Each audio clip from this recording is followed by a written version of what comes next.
All right, everybody, you are listening to WRULP Savannah, Georgia, 107.5 FM, WRUU.org. We are Savannah Soundings Community Radio with Global Soul. This is the Adam Messer Show, and I'm your host, Adam Messer. And Sebastian, would you mind leading us off with some live music? This is Sebastian Messer, everybody.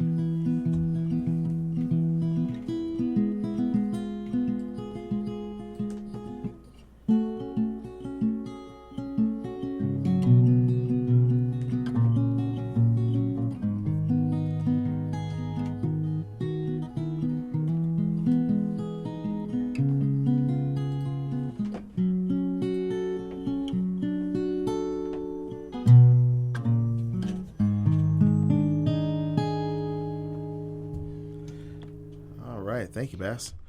Okay, so welcome back, everybody. Thank you so much for listening today. And I have some really interesting and special guests today from the When Androids Dream series, Michelle Cornwell-Jordan and Bruce Latimer. And welcome back, y'all. Thank you. Hi, hello. Hello. Hello there. So the first hour we talked a lot about the production and the acting and stuff like that. This hour, I would like to, ask you guys or ask y'all more about the indie production side of it. So talking, because that's one of the things with the show is sharing with other people, like, the projects and the process and then, the practices or whatever. So can you start with the story side first, and Bruce, I'm gonna kind of switch back and forth like between Michelle and you with the cinematography, but Michelle, if you could start off with like the story writing first and the screenplay writing, could you talk about that? Because like the to me, I feel like the foundation of it is the storytelling, and that's where you start is with the writing. Well, with whenever we're preparing for a production. Instead of, well, at least for me, I can only speak for myself. I start with, actually, it's not glamorous, but the budget. Versus like with the storybook, you can start with the idea, you can create this huge world. The producer is the story, but also you have to keep it realistic. Mm-hmm. Okay, I'm going to start writing the story, but first I need to know location. What location am I going to be able to acquire, or how many people, so all of those things need to come into place first, that I've seen at least from my own projects, and then I'm able to formulate my idea around those things. So if I'm understanding, you have like an idea of the story in your mind of what you want. Like if you if the money was not an issue, like that's the story you have.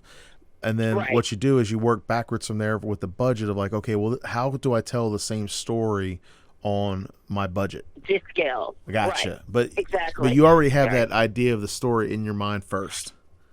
Right, I do get, and you're right, I do get the butt of the idea, and I guess the scale of it, depends on your budget. But yes, I'll say, I want to write about this world, I want to write about this story. Okay. But if I am producing it, and then if I'm submitting it to something else, because, I still will submit, everyone submits different places, or if you're going to produce it yourself. So if I'm producing it through our company, okay, so this is my budget, so this is how I'm going to be able to tell this story. So what comes first is the idea. Right. No matter whatever your idea is, and then how will it be produced? Oh, gotcha. In what way? Let's say if somebody, let's just say somebody's like a screenwriter out there, Michelle, and they're not producing it by themselves, but they're a screenwriter. So they're not working on like a budget idea or whatever. They're not thinking of like, budget like that.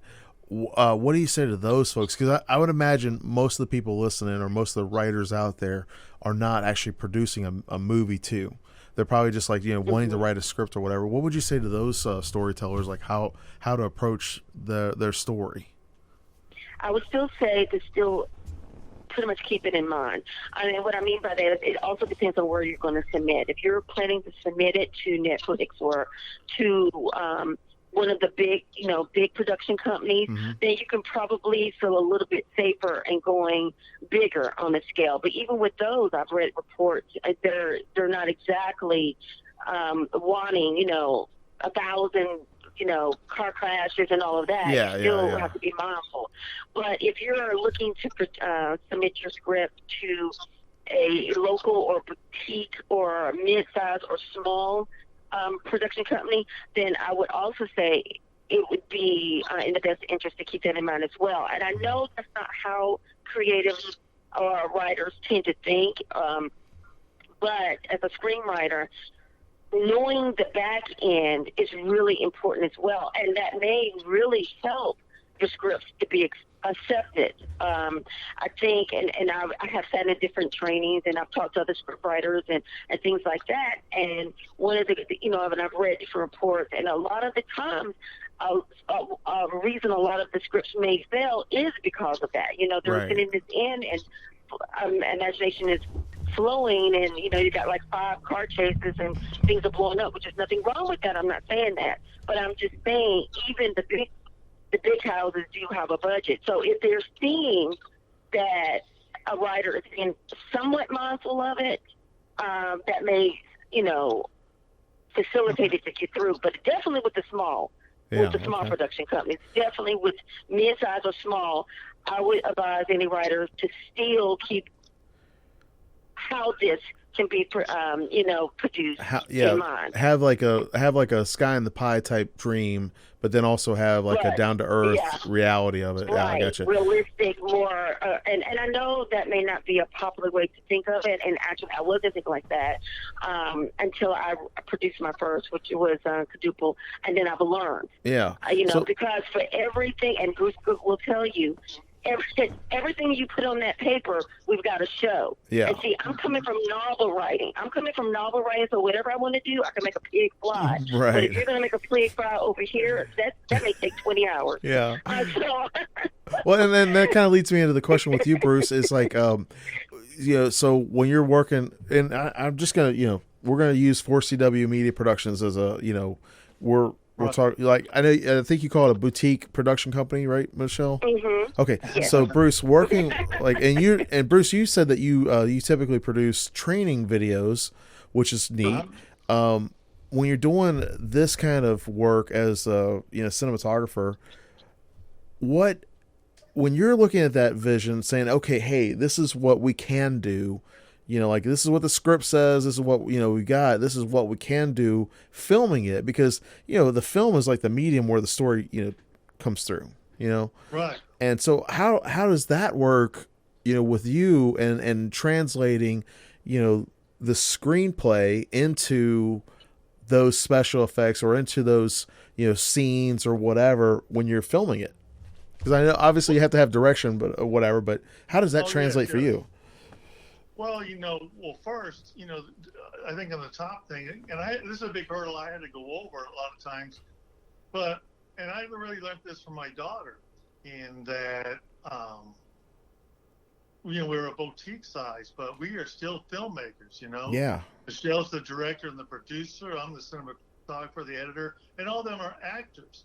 And so when you go into this project, lucky for me, Michelle gets to worry about, in this particular case, about the financing. But there's always that attitude. I think there's 2 attitudes people have. It's either the yes but, which brings you down, or the yes and. Yes. And everyone on this production was yes and. We can do this. So you keep climbing and climbing. Of course, you're going to, like Michelle earlier said, even the big ones have their limitations on their budget. But you go into it that we're really professionals, and we're going to get this done. Right. And we were fortunate on this. Everyone knew their lines very well, who their part was. And what was critical for me, because we had a tight time frame, is when we were and even though we were in one location, we were still, we had different spots we went to. At the alleyway, we're inside, we're outside, we're different spots. Whenever we needed to get started, everyone was there and ready to go. So I think that is key. It's just everyone has got to be a professional. But then when you say about the cinematography, I do have to know the story well. So, I know I need this angle or that angle. When do I want to do handheld? Like, the scene where Tay was walking, I decided in part of that to do handheld just to make it look like we're in there. And the fight scenes, I decided that was handheld because in that particular case, I wanted, as best I could, to get us right smack in the middle of the fight so you'd feel the fight.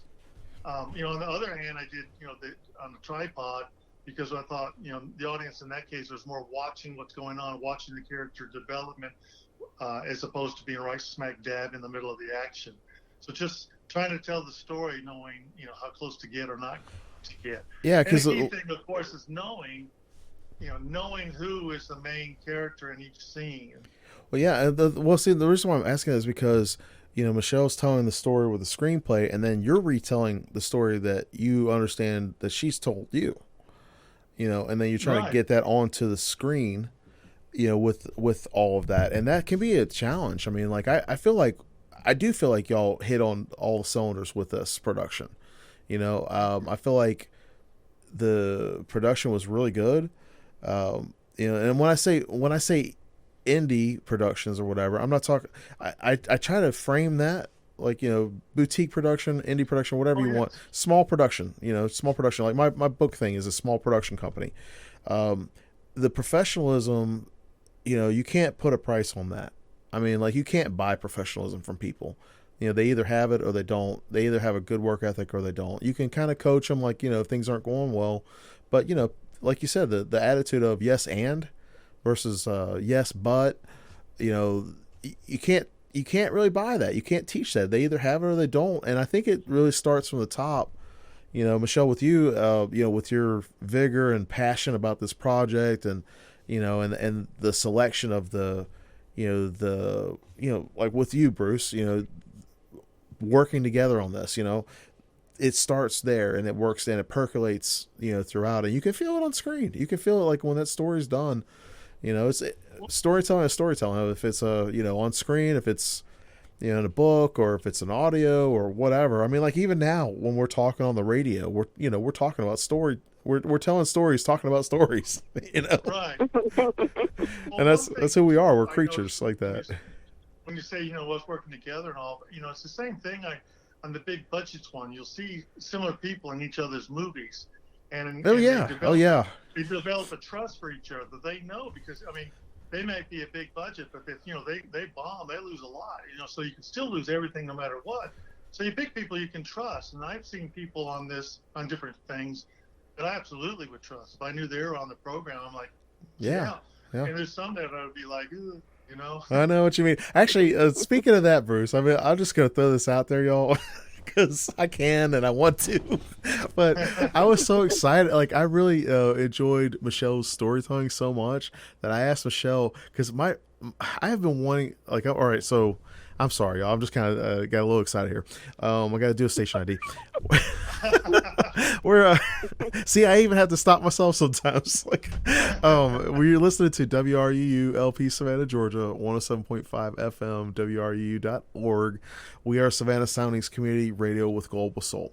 Okay, so here's a little backstory, because I'm imagining most of the folks that are listening from the When Androids Dream group, friends, family, fans, people like that, they don't really know who I am. Okay, so I'm just going to share this with you. I have been writing for the Savannah Morning News as a freelance journalist since 2014. And when I started writing it, I was covering like different like nerd conventions and stuff like that. And I met some indie authors. I met my friend Randall Bishop, and he was a real cool guy. I loved talking with him. Met a couple other indie authors. I met a friend named Josh Vasquez, and I was like, oh, another friend, Win Strock. I was like, oh, so this is a thing. You can actually, publish a book. And so I wrote a novel in 2015. It took me about 12 months, and I wasn't, I was very efficient with business writing, very efficient with my article writing. I was very inefficient when it came to fiction. because I was like, oh, I'll just write when I'm inspired. Da, da, da. That's not how you write. That's garbage. Everybody, don't do that. Don't wait to be inspired. You get inspired by doing the work. But I learned that because I was like, da, da, da. And it was, the first draft was just a train wreck. Okay. So bad that, in fact, my friend was like, I asked my friend to read it, and they were like, they were avoiding me. They were avoiding me. And I was like, in a couple months, I was like, hey, what did you think? And they were like, I don't know how to tell you this, but, I just didn't like it. And I was like, okay. So that really, burst my little bubble. And I didn't write for like a year. And I was like, oh, man, maybe I'm just not a good fiction writer, because I love nonfiction, yada, yada, yada. Well, fast forward to 2016. And I decided that I wanted to start my own book convention.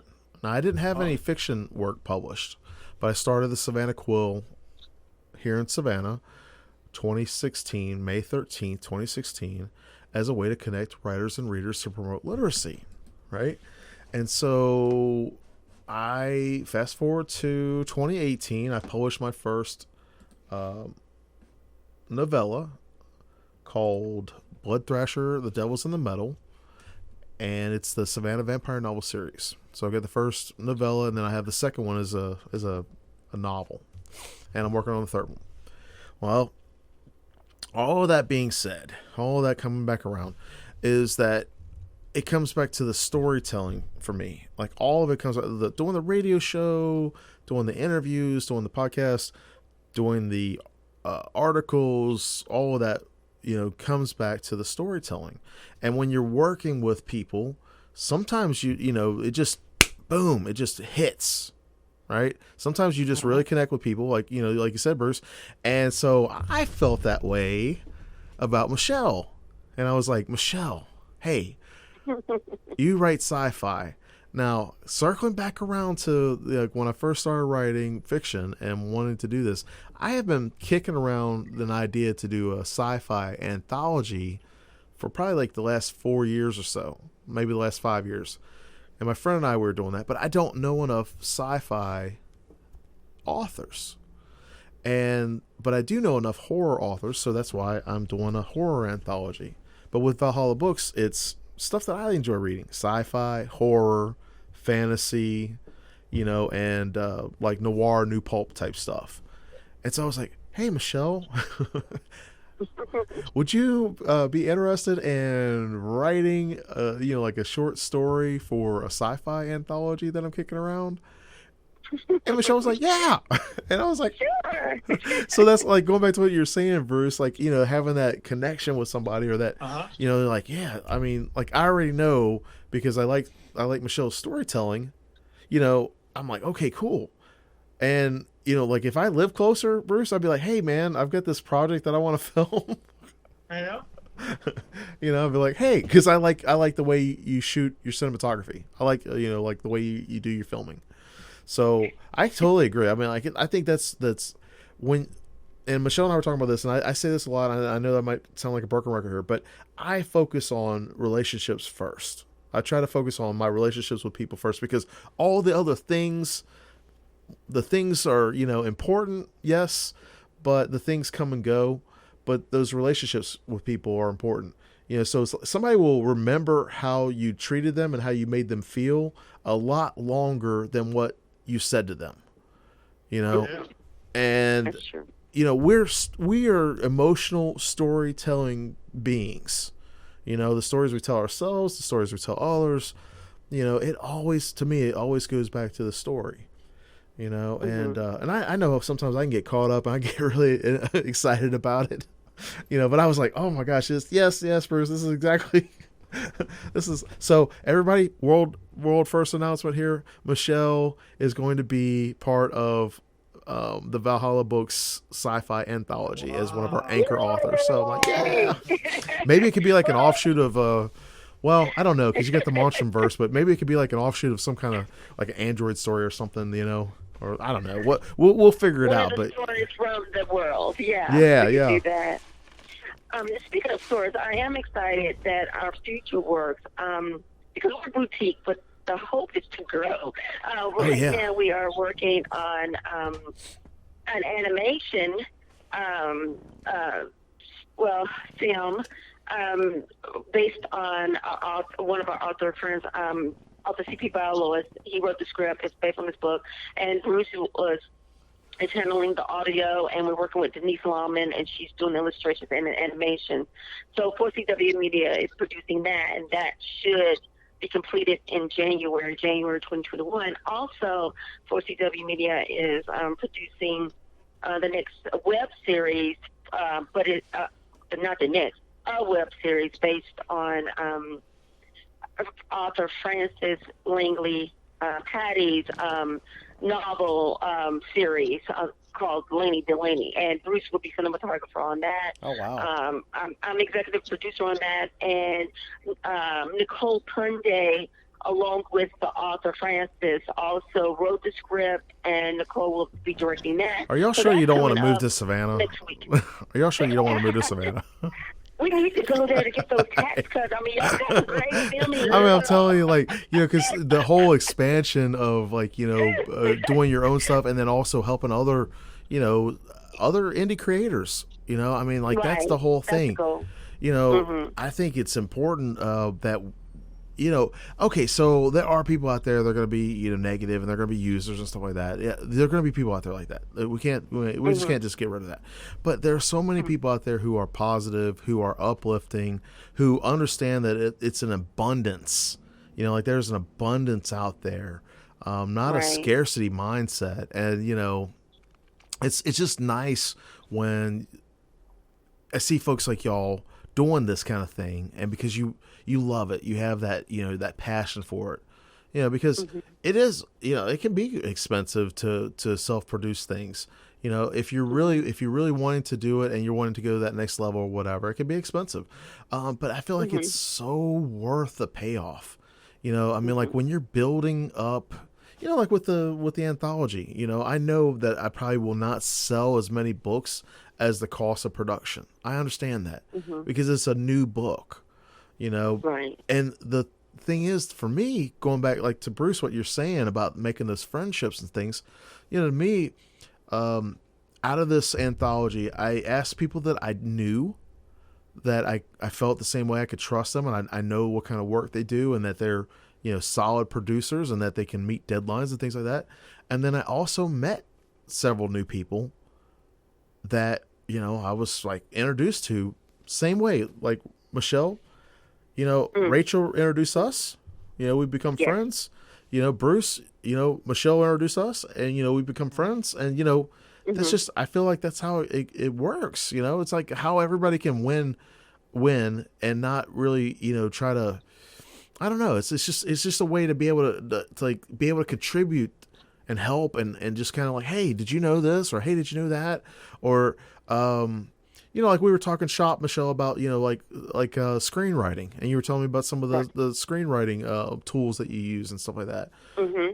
Yes. That's just, I think it's how you know, you leverage, like, to help other people, you leverage your skill sets that you have, and you say, hey, you know what, I might not know how to do this scene or film this scene, but I know somebody that can, you know.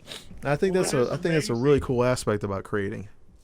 Well, it's amazing. It's kind of like what you were saying, though. When you get started, you started meeting more people. And I think if people's just starting out and you'd like to do this, and you think, well, how am I going to get connected? I mean, you just go out there and join a club or find people, and all of a sudden it just builds. It's amazing how many people are out there, you know, trying to build films together. Yeah. And I think we're really I feel blessed to the time period I live in. I mean, I was doing some films, you know, using VHS, which gets harder to edit. But if you look at the tools that we have available right now, you know, oh my gosh, I mean, we've got some incredible editing tools. The cameras are remarkable. We can get gimbals.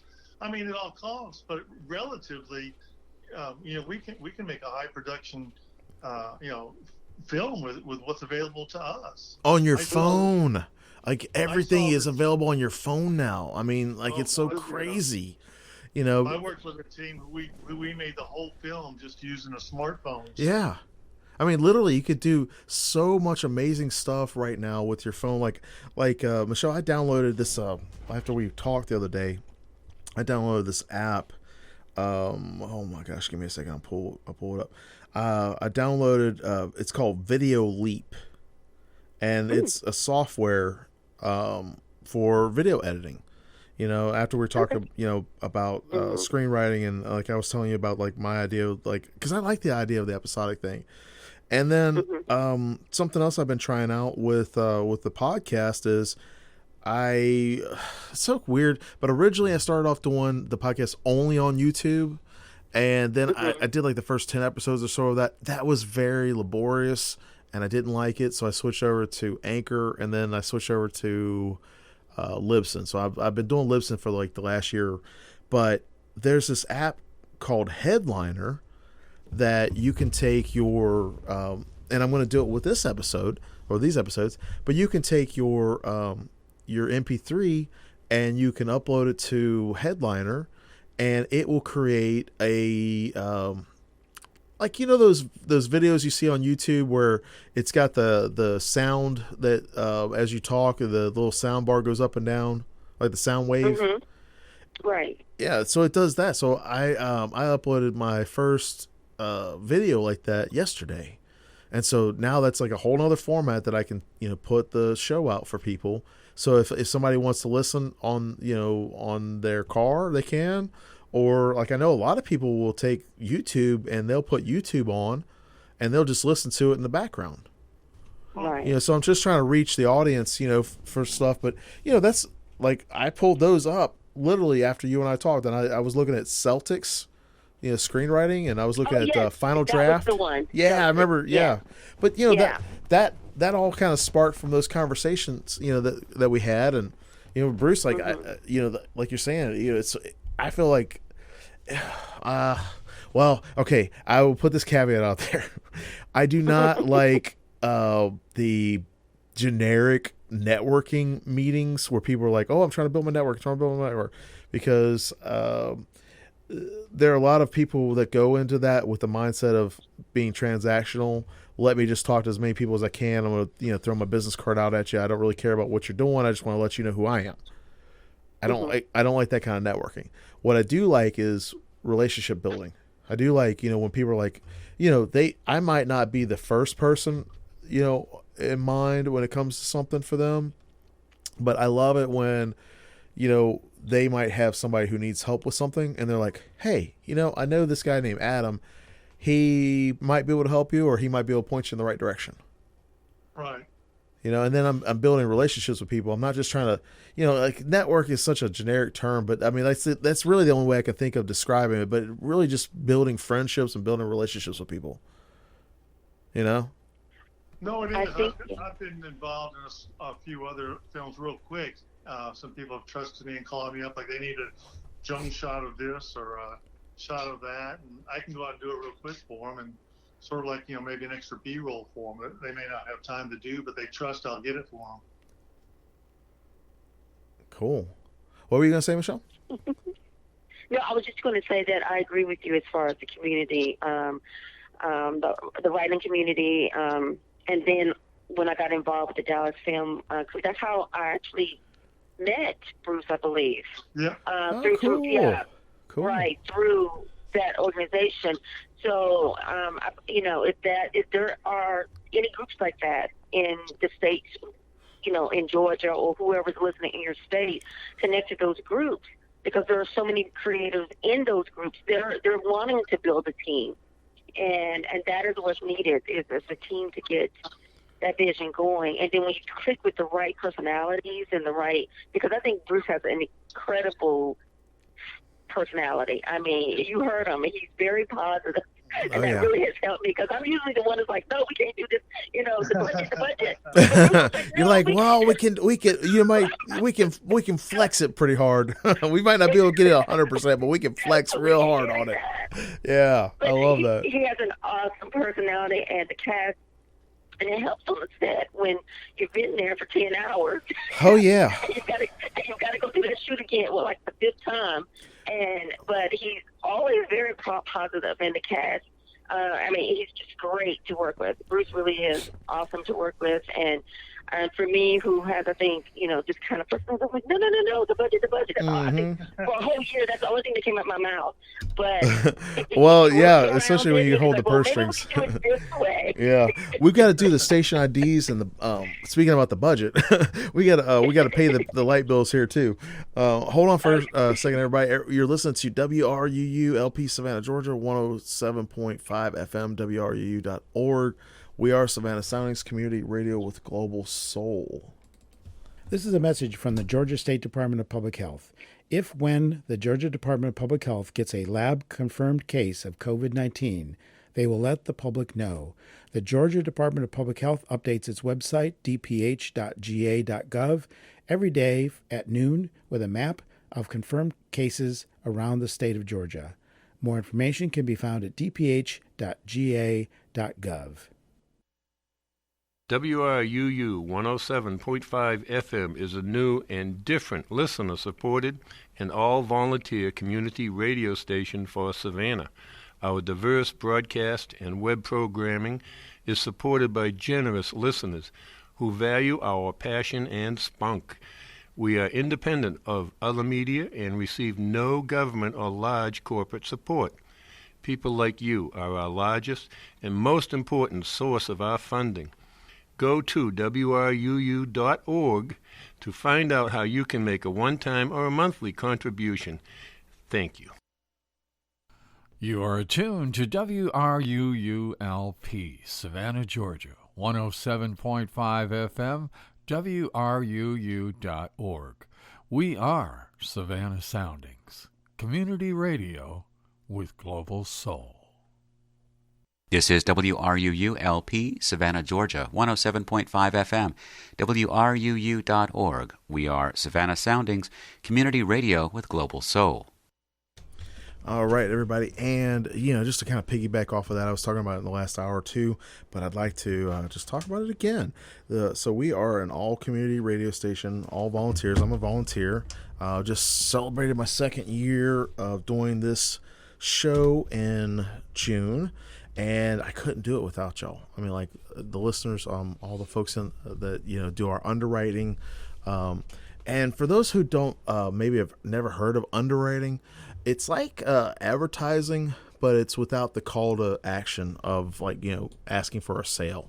So it's similar. So if you have a business out there and you would like to underwrite, like I have there's a spot on my 3:00 hour where my show's underwritten. If you would like to underwrite, for WRUU of any of our programs, contact us. Let us know. Go on to WRUU.org. Let us know because, we're here at downtown Savannah. We go out, all across Savannah. And then a lot of the hosts, like myself, we also share the podcast. We host our own podcast and stuff like that. So that's another chance for people to hear about your business that you want to talk with people about, or bring attention to in the area. So thank you very much for your support.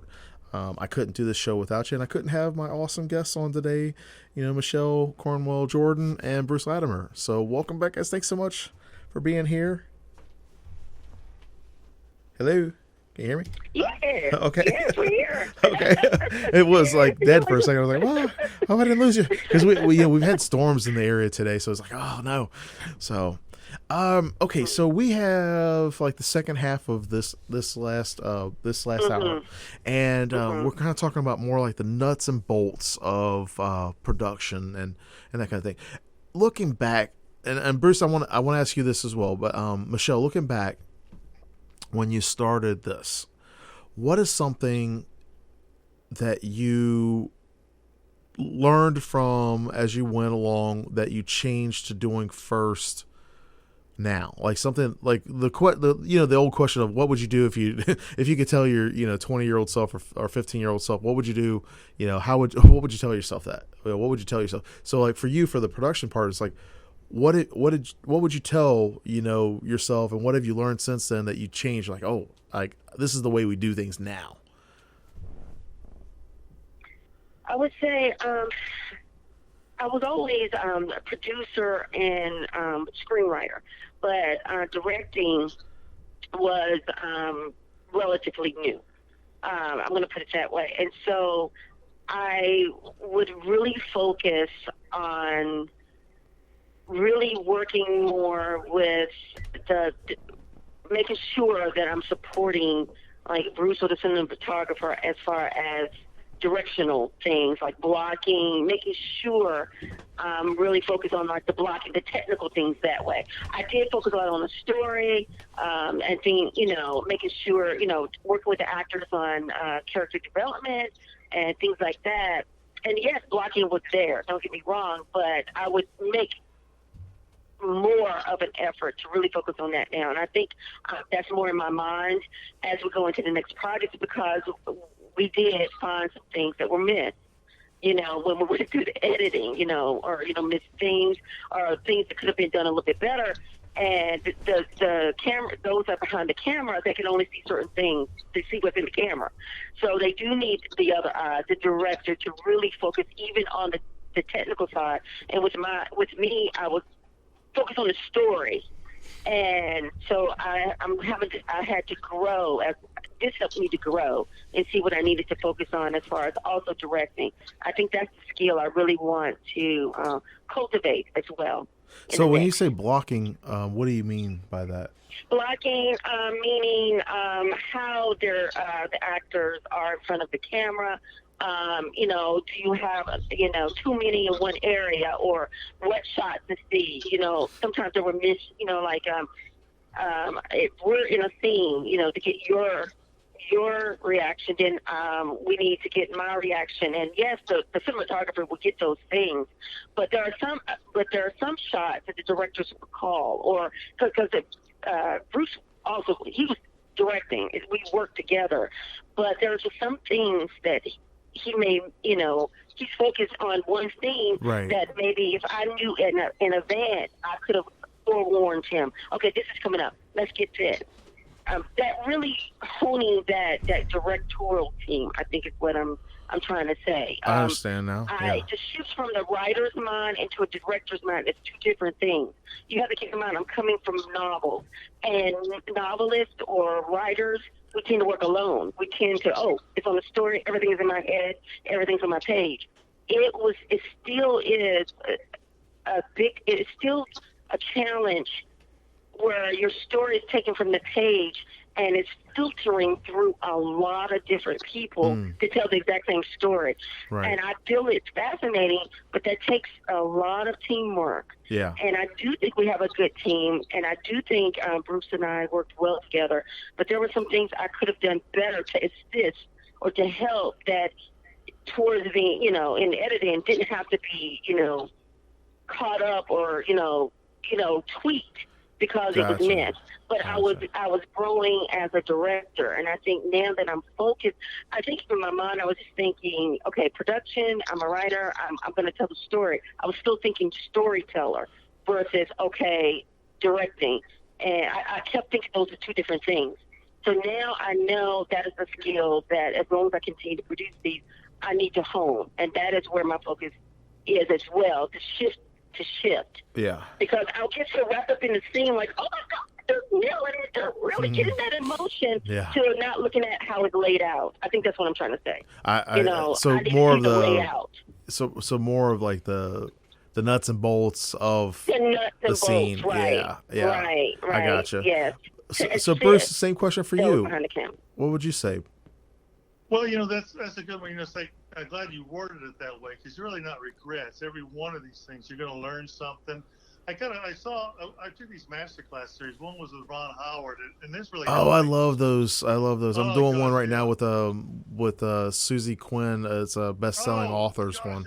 It's a wonderful one. Yeah. But this one, he made this quote. He's got a lot of cool quotes, but here's this, perfect guy. And he says he's up there and he's helping the editor and he's looking over his shoulder and he's like, who missed that shot? Oh, I did. I'm the director. Hey, who told the actor to do that? Oh, me. So that's how I felt when I was editing this. This is what Michelle's alluding to. Sometimes I'm sitting there and I'm like editing. And I'm like, who who didn't get Dominiqu's shot? Yeah. I didn't. I'm like, Right, oh right. my word. So then but the thing is, you figure out how to work around it, but at the same time, you're kicking yourself. Right. But you're never going to, get everything perfect. So that made me feel good when I read that with Ron Howard.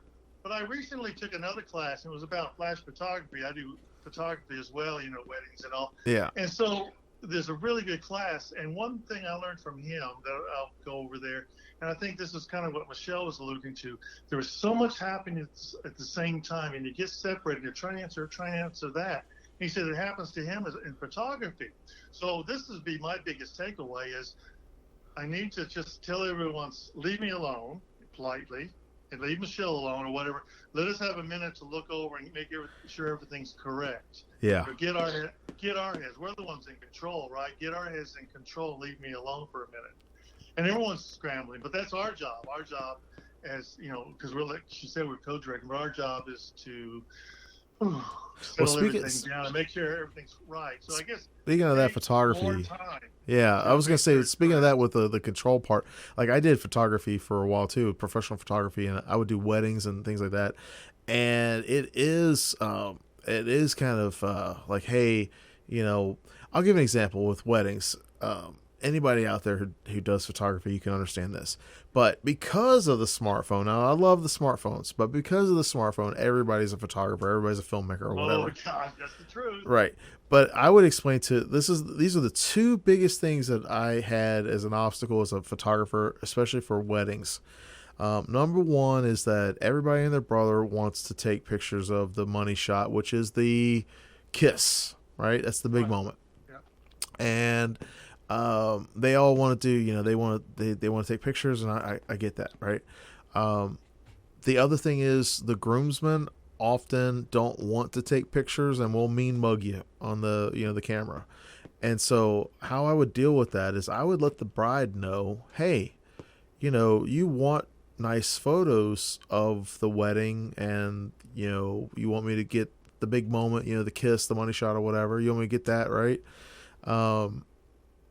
You got to keep your people in line. You got to keep your people in check. You need to tell them, hey, no, we'll do photos after, but I'm paying for professional photography services, so no phone photography during the ceremony. After, when everything's done, fine, no problem. During, no. The groomsmen, I would always tell them, hey, the photos aren't for me. They're for your wife. So when she sees you guys mean mugging me or, not, taking nice photos that she wants you to do, because, they always have like different photos that they want. She's going to see that, not me. And they would always like straighten up after that. And so I know what you're saying. Like it's not that the cast are getting in the way. It's more of like, okay, hey, we're doing this, and we appreciate your input, and we appreciate you being here, but this has got to be a me and Michelle conversation type thing. And that's how I would do it with the bride. I would just like breath to make sure you step properly. Yeah. Well, I've done that too in a wedding. Someone says, "Take a picture of me." Sometimes I just flash the flash. Okay, done. Get out of the way. It's crazy. I mean, I stopped doing it because it was just a lot of work. But yeah, you have to, when you are directing anything, or if you're the one that's in charge of, getting those photos or whatever, you have to know what people want. And that's one of the reasons why I would always talk with my clients first and say, hey, this is what we got going on. What are you looking for?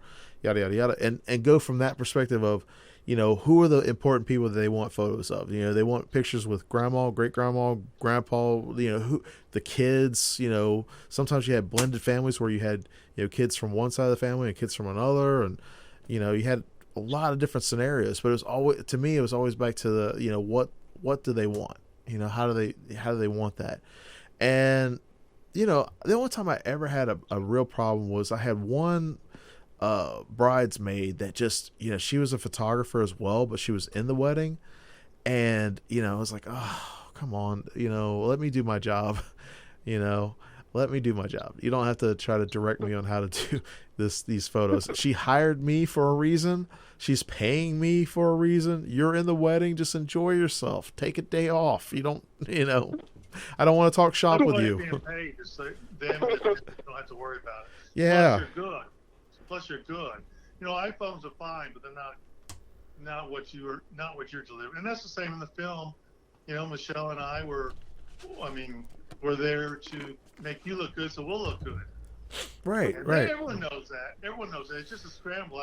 But you know, for my job in that particular case, I just need to remember to take a breath and make sure it's set correctly and have like a me time just for a moment. Yeah, when you're working a 15, 16-hour day and you're trying to pull like from 0 to 100, you know, at the end of the day, you got to have everything. You know, like you said, oh, who missed Dominique's, you know, scene? Oh yeah, that was me. It was me. Yeah, it was me. I don't really blame Bruce. Like I said, I take a lot of the blame because if. Oh no, it's not even a I blame thing, Michelle. It's more just like that just happens in the process. Like you can't. No matter what you do, you're never going to get 100% of whatever you think you're going to capture. It is, yeah, right. It just doesn't happen in photography. With the cinematographer is the one that is really have a lot on them. They're focused on getting the right shot, getting the right scene, and they need the other person to be able to, help as well. And I think that is where I felt like I needed growth. Yeah. Hold tight real quick. Let me do a station ID. Hold tight real quick. Sorry.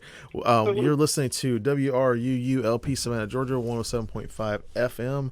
WRUU.org. We are Savannah Soundings Community Radio with Global Soul. And the reason I was saying that is because like I did photography for a while, like about 5 years, and a friend of mine got me into it. And when he told me when I was getting into it, I was like, I'd like doing event stuff or whatever. But what he was telling me was like, hey man, you're not going to get every shot, and as long as you're likable and friendly, and you do the best that you can, people will forgive you. So it's like a production, like when you're, like I would do 2,500 photos in a day on a wedding, easily. And they're not click, click, click, 10 of the same thing. It's click, move on, click, move on, click, move on. It's 2,500 different shots, not, the same thing. So when you're doing something like that and I love the fact that you're talking about growing. To me, it's never a blame game. It's never like, it's about accountability. It's about responsibility.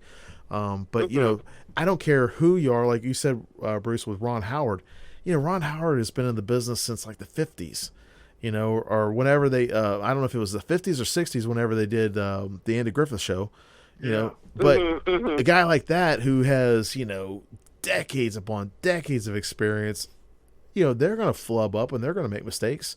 And the fact that he can own that and say, hey, I didn't get that shot right. But he said another thing too, sooner or later, every project's just going to break your heart. And I tell you, hearing things like that does help you. I mean, it's always growth. You're right. But there was parts of everything worked on, including this one, where it's like, my heart is broke. I guess it was like, I didn't get the part. Yeah. I mean, I'll give you an example of that just happened to me like this week because I did a donation sketch cover for Neighborhood Comics. And I was really excited about it. I did like a trial run sketch. And I was happy with the trial run sketch. And then when I put it on the cover, it didn't turn out exactly how I envisioned it. And so, like even though I put my best work into it, it was not necessarily my best work. And then when I was but when I was not, and I want to rephrase that, I was not comparing myself to the other artists at all. But when I was looking at the other artists' work that they were sharing, I was like, oh man, I really was like, oh, hey Sebastian, do you mind playing a little bit for us real quick? The last little bit before we've got about another 10 minutes or so to wrap up the hour. All right, here's Sebastian Messer. He's going to play a little more live music with us, and then we're going to finish up.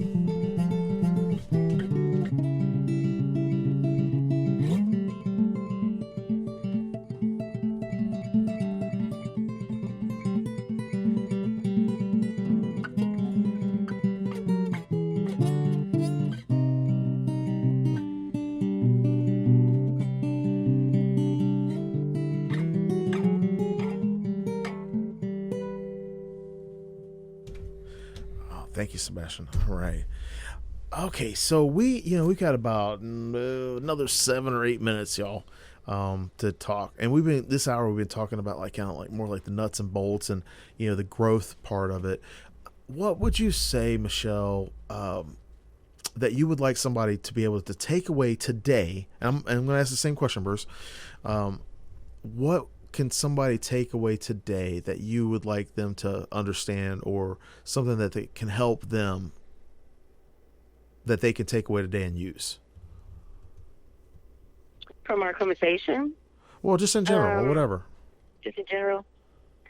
I would just say, go ahead and do it. I mean, if you've got an idea or if you've got a dream or a vision, the time is now. A lot of people put it off, or I'm going to one day do it.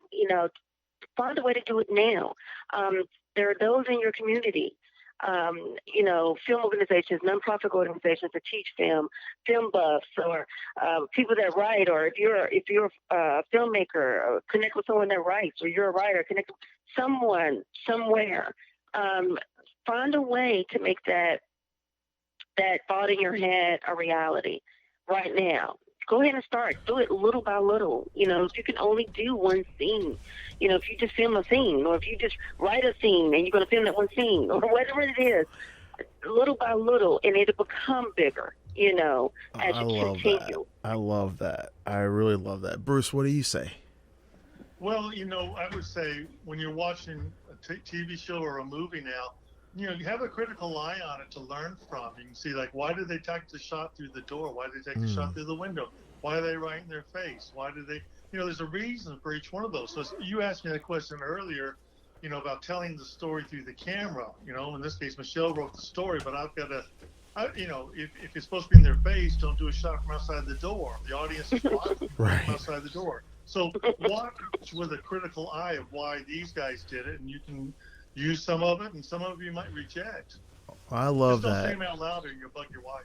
I do. I love that. And Michelle, going back to what you're saying, I love that because that is something that I encourage people to do, is to start where you are with the resources you have, because you're never going to have the pie in the sky, like, if I had my druthers in the perfect ideal situation. I love that. And Bruce, I love the fact that you're talking about learning by watching and observing, and then replicating and practicing it. And one of my favorite series is the Save the Cat books by Blake Snyder, and then Jessica Brody did the Save the Cat Writes a Novel. And Blake Snyder, one of the first things he talks about is, watch movies. Watch, like, if you want to write sci-fi, watch your genre. Learn your genre. And one thing Michelle did really well for us, I thought, before we went live, she had other people watch her film just to give us, to critique us. And so one of the reasons I'm bringing that up is one thing that's important. When you ask someone for their opinion, you can't get defensive. You just listen to it. Yeah. And you may agree with it or not agree with, but when they say you may want to do blank, you just say thank you and reevaluate. But accept. When you ask someone for when you ask someone for a critique, accept it. Yeah, that's something I think as an author that I've come to enjoy too, because not easy to do. Well, yeah, it's not. Well, I'll tell you why, because I love my haters, and and I love because the folks that love you, they're always going to give you the best, like, oh, it's so great, yada yada. The folks that don't like you, or they don't like something about whatever your project is, they're going to tell you about yourself, and they're going to say, well, I didn't like this and this and this. And at minute 32.5, the character said this, whereas in minute 49.6, they said that. You're right. And you're like, okay. Back to moment. Yeah. And but they'll tell you about yourself. Like, with my first book, like, there was a guy that gave me a review, and he said that, he did the review because he knows me or whatever, and that he would have liked to seen more character description of like what they look like. I didn't put character descriptions of what they look like. I just talked mostly about their behavior and stuff like that. And I was like, okay, this guy was not a hater. He's not a hater at all. It's just one of those things where I was like, I didn't really think it, but that was a distraction for him. And so I was like, okay, well, I've got to look at my audience, and and that was a way for me to focus on becoming a better author and saying, okay, well, this is what they want. I need to give people what they want, because it's not just one sided. Like, I can do my own story. I can be like whatever, but if the audience is me, that's fine.